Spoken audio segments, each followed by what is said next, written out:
شاب غلبان بيروح يحضر حفلة مع أصحابه وفجأة بيحس بتعب وبينام شوية، لكنه لما بيصحى بيلاقي كل أصحابه اتحولوا وبقوا زومبي، وبيكتشف إن في الشوية اللي نامهم دول العالم اتدمر والزومبي انتشروا في كل مكان. والمشكلة إنه بيكون محبوس جوه بيت مع زومبي كتير جدا وما بيكونش عارف يهرب منهم إزاي. إيه اللي حصل بالظبط ويا ترى هيتصرف إزاي؟ ده اللي هنشوفه في ملخص النهاردة، فيلا بينا. فيلمنا بيبدأ مع شاب اسمه سام وبنشوفه في حفلة عاملاها واحدة صاحبته في شقتها، بس هو مش بيكون مبسوط لأنه مش بيحب الحفلات والجو ده غير إنه أصلا تعبان. بس كان مضطر يروح لمكان الحفلة علشان يسأل صديقته على الشرايط الموسيقية اللي كانت واخداها منه قبل كده، لأنه محتاجها وعاوز ياخدها ويمشي على طول. فبتقوله صاحبته يقعد في الحفلة وهي شوية كده وهتجيب له الشرايط دي، فبيوافق سام على كلامها وفعلا بيقعد، بس بعد شوية بيزهق أكتر فبيرجع لصاحبته تاني. بس في الوقت ده واحد من صحابها الروشين بيفضل يرخم عليه وبيكون سام هيتخانق معاه، فبتتدخل صاحبته وبتوقفهم هما الاتنين وبتقول لسام على الأوضة اللي هيلاقي فيها الشرايط بتاعته. فبيروح سام للأوضة دي علشان ياخد الشرايط ويمشي، بس في الوقت ده بيكون سام حاسس بتعب جدا ومناخيره بتبدأ تنزف من كتر التعب، فبيقفل باب الأوضة عليه وبيقعد على الكرسي يستريح شوية، بس للأسف بينسى نفسه وبينام. بعد شوية بقى بيصحى سام مخضوض على صوت هبدة وبيكتشف إن النهار طلع، وبيستغرب إن مفيش حد صحاه علشان يمشي، بس هو مش بيهتم وبيروح ياخد الشرايط بتاعته وبيخرج من الأوضة. وهنا بقى بيتفاجئ سام بمنظر الشقة لأن بيلاقيها متبهدلة جدا والدم في كل مكان، فبيستغرب جدا وبيبدأ يلف في الشقة كلها لحد ما بيلاقي واحدة قاعدة على الأرض، فبينده عليها علشان يفهم منها إيه اللي حصل بالظبط. وهنا بتكون الصدمة لأنها بدون تردد بتجري عليه علشان تاكله، وده لأنها اتحولت زومبي.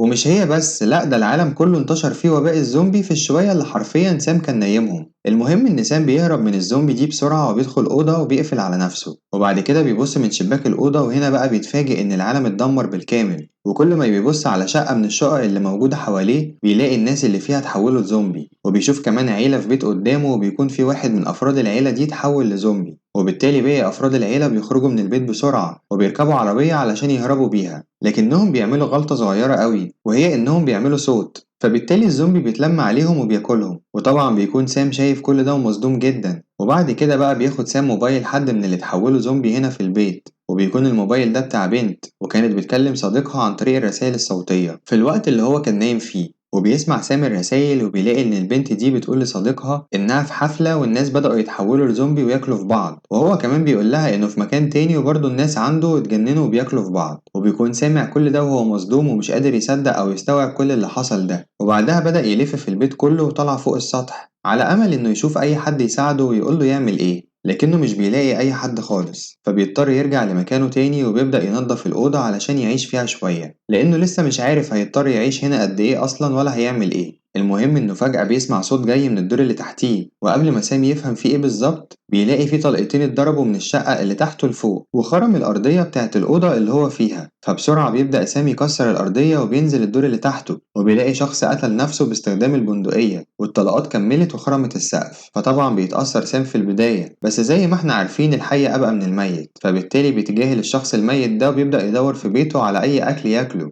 لكنه مش بيلاقي أي حاجة مهمة في البيت، فبالتالي بياخد البندقية وبيمشي وبينزل بشويش لباب العمارة الأساسي وبيقفله علشان يضمن إن مفيش أي حد هيدخل العمارة دي من الزومبي. بعد كده بيدخل لشقة من الشقق اللي موجودة في العمارة وبيلاقي فيها أكل، فبيبدأ ياكل علشان كان جعان جدا، وكمان بيلاقي لبس على مقاسه فبيلبسه وبيكمل لف في المكان. بعد كده بيبدأ سامي يلف على شقة شقة في البيت يشوف أي حاجة ممكن تفيده لحد ما بيدخل شقة بيلاقي فيها زومبي بيهجم عليه، فبيحاول سام بصعوبة يبعد عن الزومبي ده لحد ما بينجح فعلا إنه يبعده عنه. بعدها بيعلم سام على الشقة دي من بره بعلامة إكس علشان يفتكر إن فيها زومبي وما يدخلهاش تاني، وبعدها بيكمل لف على باقي الشقق اللي في العمارة لحد ما بيدخل شقة بيلاقي فيها جهاز بيسمعوا عليه موسيقى وبيلاقي كمان درامز، ولأن سام راجل موسيقي فبيفرح جدا بالحاجات اللي لقاها دي ولا أكنه لقى كنز. بعدها بيخرج من الشقة دي وبيروح عند الأسانسير بتاع العمارة، فبيلاقي فيه شخص محبوس والشخص ده متحول لزومبي طبعا، بس بيكون الشخص ده اسمه ألفريد وهو راجل ساكن في العمارة، وسام بيبقى يعرفه كويس علشان كده بيزعل عليه، فبيضطر يسيبه في الأسانسير محبوس زي ما هو. وبعدها بيرجع للشقة اللي فيها أدوات الموسيقى من تاني وبيقعد يسمع أغاني علشان يفصل شوية وينسى كل اللي بيحصل حواليه، وكمان بيفضل يخبط ويرزع على الدرامز ويعني ده بيبسطه شوية. وفي نهاية اليوم بينام عادي خالص. تاني يوم بقى لما بيصحى سام من النوم بيبقى زهقان جدا ومش لاقي أي حاجة يعملها حرفيا، لحد ما بياخد مسدس ألوان وبيضرب بيه على الزومبي من الشباك. بس فجأة بيشم ريحة وحشة في البيت وبيفضل يدور على مصدر الريحة دي لحد ما بيلاقي اتنين كانوا ساكنين في الشقة دي وماتوا، فبياخدهم علشان يرميهم في الشارع، لكن قلبه مش بيطوعه يعمل كده، فبالتالي بياخد الجثث دي ويحطهم في أوضة وبيقفلها عليهم كويس علشان الريحة ما تطلعش. وبالليل بقى بينام سام، وبعد شوية بيصحى من النوم على مشهد صادم، بيلاقي كتير من الزومبي بيتلموا عليه وبيبدأوا ياكلوا فيه. بس بيصحى سام من النوم وهو مخضوض وبيعرف إن كل ده كان حلم أصلا. وبعدها بيبدأ يلعب رياضة في البيت علشان ما ينساش المشي والحركة، لأنه بقى حرفيا طول اليوم محبوس في البيت فلازم يحرك جسمه كل شوية. ومن وقت للتاني بيروح سام عند الأسانسير اللي محبوس فيه ألفريد ويقعد يتكلم معاه، وطبعا بيبقى عارف إن ألفريد زومبي ومش واعي لأي حاجة بيقولها، بس هو بيفضفض معاه علشان ما يتجنش ويحس إنه لوحده. وفي مرة لما كان سام بينشن على الزومبي بالمسدس بتاع الألوان بيشوف قطة مستخبية تحت عربية، فبينزل عند باب العمارة وبيفتحه وبيفضل ينده للقطة دي وهو ماسك في إيده تونة علشان تاكلها، لكن القطة مش بترضى تجيله وبتجري منه، فبيخرج سام يجري وراها علشان يأكلها وكأنها آخر سبيل ليه في التواصل مع أي كائن حي.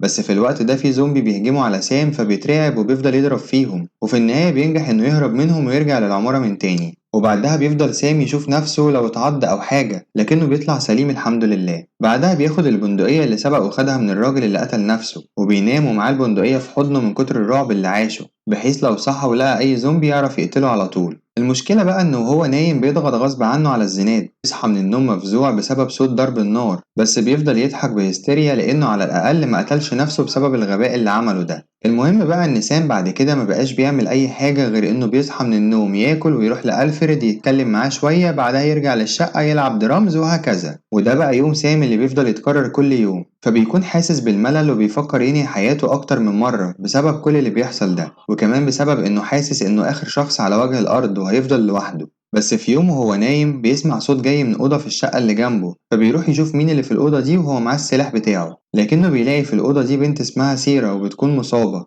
فطبعا مش بيعمل لها أي حاجة، بالعكس ده بيسيب سلاحه وبيحاول يعالجها بكل الطرق. تاني يوم بقى سيرا بقت أحسن شوية فبالتالي قعد يتكلم معاها، وبتعرفه سيرا إنها كانت في بيت جنبه هنا وكانت بتتنقل بين البيوت عن طريق السطح لأن الزومبي مش بيعرفوا يتسلقوا الأسطح أبدا، وبتقوله إنها اتصابت أثناء ما كانت بتعمل كده فاضطرت إنها تنزل عنده هنا في البيت، وبتقوله إنهم لازم يشوفوا طريقة ويمشوا بيها من هنا لأنهم لو فضلوا هنا هيموتوا في الآخر من قلة الأكل، خصوصا إن الزومبي مهما الوقت طال هيقدروا يدخلوا البيت وساعتها مش هيبقى فيه مهرب. فبيعرفها سام إنهم لو خرجوا من هنا هيموتوا برضه علشان الزومبي كتير جدا في الشارع وفي كل مكان، وبالتالي لازم يفضلوا هنا ويبقوا يشوفوا هيعملوا إيه بعدين. بعد كده بياخدها سام وبيبدأ يلف بيها في البيت وبيعدوا عند الأسانسير المحبوس فيه ألفريد، وبتقوله سيرا إنهم لازم يخلصوا عليه لأنه لو فضل عايش كده ممكن عادي جدا يتحرر أي وقت ويقتلهم. بس سام بيقول لها إن ألفريد محبوس ومش هيقدر يأذيه، ده غير يعني إنه كان بيقدره قبل ما يتحول وبيعتبره صديق ليه فمش عاوز يقتله أو يقرب له. فبتستغرب سيرا من كلامه لكنها مش بتعلق وبتوافق الرأي وخلاص. بعد كده فجأة سام مش بيلاقي سيرا في البيت خالص، فبيستغرب وبيفضل يلف عليها في كل مكان لحد ما بيلاقيها كانت على سطح البيت، فبيسألها بتعمل ايه وبتقوله انها بتشوف طريقة يمشوا بيها من هنا، وبتقترح عليه انهم ينطوا من فوق السطح ده ويمشوا من هنا لان الوضع مش امان نهائيا، لكن سام بيعرفها انهم مش هيمشوا من هنا لان هنا امان جدا. فبتتضايق سيرا من كلام سام وبتسيبه وبترجع اوضتها اللي كانت مستخبية فيها في الاول، وبعدها بيروح لها سام وبيفضل يخبط عليها لكن هي لا بتفتح الباب ولا بترد عليه، فبيقلق سام وبيقتحم الأوضة علشان يتفاجئ إن سيرا ماتت بسبب الإصابة اللي كانت عندها. طبعا بيزعل سام عليها جدا وبياخدها وبيحطها على السرير وبيعمل لها زي جنازة صغيرة كده تقديرا ليها، وبيكون متأثر جدا بموتها. وبعدها بياخد كاميرا كانت معاها وبيفضل يتفرج على الصور اللي فيها وبيشوف صور ليها مع عيلتها وبيكون متأثر جدا